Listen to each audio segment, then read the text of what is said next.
Well, PAG are having a meeting on Monday night. It's dignity in dying, a subject that comes up from time to time, to say the least here. Tom, you're from the actual group that's come over to talk about this tonight. I mean, is it a discussion, or are you just putting your views over? What do you hope to gain from this? Because a lot of people have this traction on this subject, obviously, but still haven't managed to open that door enough to get any legislation. Yeah, that's quite right. It's an issue that has a vast majority of popular support. But the issue is something that needs to be discussed frequently. It's something that people need to be talking about. And I think this is more of a start of a conversation, I think, really, this evening's event. It's to start a conversation about whether the Isle of Man wants to think about legalising assisted dying in the future, but more just to try and discuss the sorts of issues that might come up in the future if there is a debate in the Isle of Man, so we can talk about some of the problems that people face under the current law. Obviously you're aware that we have our own legislative system here, but the Isle of Man's never been very quick at being first at anything for a long time. I'll get in trouble for saying that, but it's easier if the UK passed this sort of thing, and the Isle of Man could then just tag along. But would it be interesting if the Isle of Man could take a lead? Is that where you're sort of trying to gain some traction here?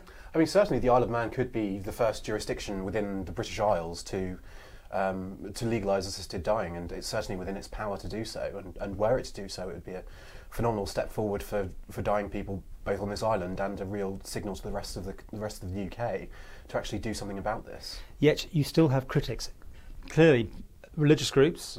Doctors as well, in some cases. Yeah. Some doctors believe that this isn't something that they should be taking part in as part of their medical practice. But I think for most doctors, certainly the younger generation of doctors, starting to realise that ultimately it's up to what the patients want. And there's certainly a large number of dying people who do want that choice at the end of life, who don't want to cart themselves off to Switzerland or to have to take their own life by potentially violent means. There is definitely a movement of support amongst some doctors who want to see patients more empowered at the end of life, rather than having to take what's given to them. And you've got suggestions for checks and balances, I presume, on this? Yeah, that's right. We've proposed legislation in Westminster, and also there was a debate earlier this year in Guernsey as well.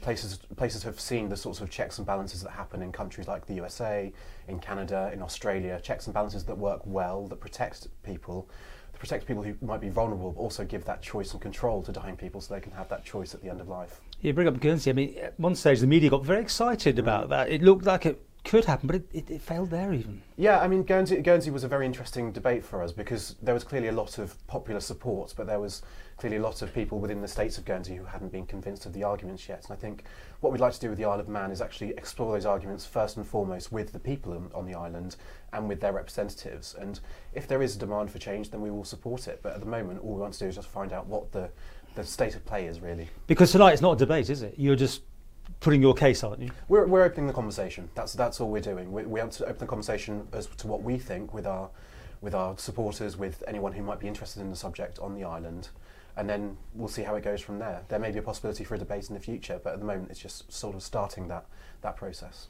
And shoot the pun, but do you think in our lifetime we will see a change? I really hope so, yeah. I mean, as I said earlier, we've seen that the USA, Canada, Australia, all countries that are not too dissimilar from those of us in the British Isles, can do this, can give that choice to dying people, and it's working well.